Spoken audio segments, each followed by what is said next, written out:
Nicola Sturgeon is facing questions after it emerged she promoted a cabinet minister despite knowing bullying allegations had been made against him. Civil servants raised complaints about rural economy and tourism Secretary Fergus Ewing late last year. Critics said the First Minister's decision was evidence of a morally and politically bankrupt government. Mr Ewing has completely rejected the latest claims, while the Scottish Government confirmed a process is underway. In 2018, Mr Ewing apologised for his forthright attitude after a bullying allegation. His portfolio was recently expanded to include tourism, which is worth £11 billion to Scotland's economy, in a reshuffle prompted by the Derek Mackay scandal. Mr Mackay resigned as Finance Secretary earlier this month after it emerged he had bombarded a 16-year-old boy with texts, including one calling him cute.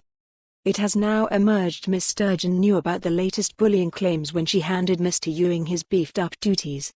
Asked if the First Minister was aware when she conducted the reshuffle, her spokesman said, "Yes." He added, "I've made the position clear. The First Minister has been aware that there is a process underway. She carried out the reshuffle, or the mini-reshuffle, in recent days on the basis that she did, in terms of the ministerial responsibilities being divided along the lines they were. That was entirely appropriate. I've got really nothing to say in terms of the process that's underway." He rejected suggestions that this meant Ms Sturgeon had prejudged the complaints, or was not taking them seriously. He said, "Of course you take these things seriously. Of course you do." Asked if it was appropriate to hand Mr Ewing an enhanced portfolio, her spokesman said, "Clearly the First Minister proceeded on the basis she did in the reshuffle. Clearly she wouldn't do anything she regarded as inappropriate." He would not confirm how many complainants are involved, or when the allegations were made.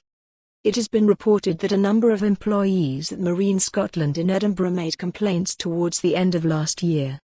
Speaking to journalists in Holyrood, Mr Ewing said, "I completely reject all claims against me. A process is underway and that is entirely right and proper when such allegations are made. That process is at an early stage. I will make no further comment whilst that process is ongoing." Mr Ewing was asked if he would step down while this process is underway, but did not answer. Scottish Conservative Deputy Leader Annie Wells said it was more evidence that the SNP is a morally and politically bankrupt government. She said, essentially, when confronted with this information about Fergus Ewing, Nicola Sturgeon handed him a promotion. Given her government's shambolic age. For more on this story, visit the news article link.